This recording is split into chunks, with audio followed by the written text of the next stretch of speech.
AP CM Chandrababu తన ఏడాది పాలనలో ప్రజలకు ఏం చేశారో కానీ ఇంటా బయట ఒత్తిడి మాత్రం తప్పటం లేదు. రాజకీయ ప్రత్యర్థులు విమర్శించటం వేరు, సొంత వారే బురద చల్లటం వేరని గుర్తించాలి.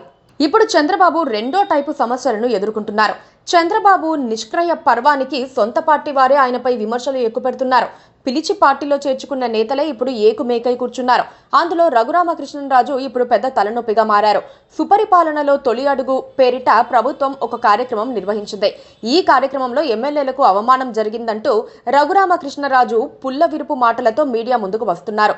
ఈ విషయంపై ప్రభుత్వ ప్రధాన కార్యదర్శికి లేఖ రాస్తానని కూడా ఆయన హెచ్చరించి కూటమి ప్రభుత్వాన్ని డిఫెన్స్ లో పడేశారు.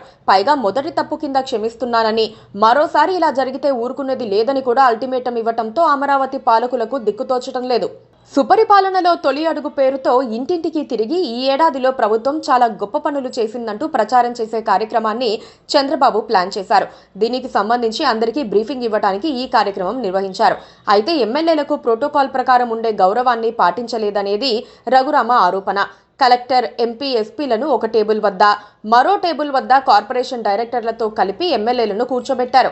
అది వారికి చాలా పెద్ద అవమానమని, ఎమ్మెల్యేలు చాలా మంది వచ్చి తనకు ఆ మేరకు అవమానం జరిగినట్టు మొరపెట్టుకున్నారని ఆయన అంటున్నారు. ఈ ప్రభుత్వ కార్యక్రమానికి స్పీకర్, డిప్యూటీ స్పీకర్ను కూడా ఆహ్వానించాలి, కానీ ఆ పని చెయ్యలేదు అని కూడా అంటున్నారు. ఇది మొదటి తప్పుగా భావించి వదిలేస్తున్నానని అన్నారు. కార్యక్రమానికి తాను వెళ్లి ఉంటే సీటింగ్ విధానం చూసి లేచి వచ్చేసేవాడినని రెచ్చగొట్టే వ్యాఖ్యలను చేస్తున్నారు. మొత్తానికి చంద్రబాబు సర్కారు నిర్ణయాల్లో తప్పులు ఏరటం, వాటితో రచ్చకెక్కటం RRR ప్రారంభించారని ప్రజలు భావిస్తున్నారు. వైసీపీ హయాంలో RRR చేసిన రచ్చ అందరికీ తెలుసు. ఇప్పుడు కూటమి ప్రభుత్వంలో కూడా అదే పని చేసేందుకు ఆయన సిద్ధమవుతున్నారని అనుకోవాలి. మరోపక్క టీడీపీ సానుభూతి పరుడైన మాజీ ఐపీఎస్ ఏబి వెంకటేశ్వరరావు కూడా ఇప్పుడు చంద్రబాబుకు తలనొప్పిగా మారారు.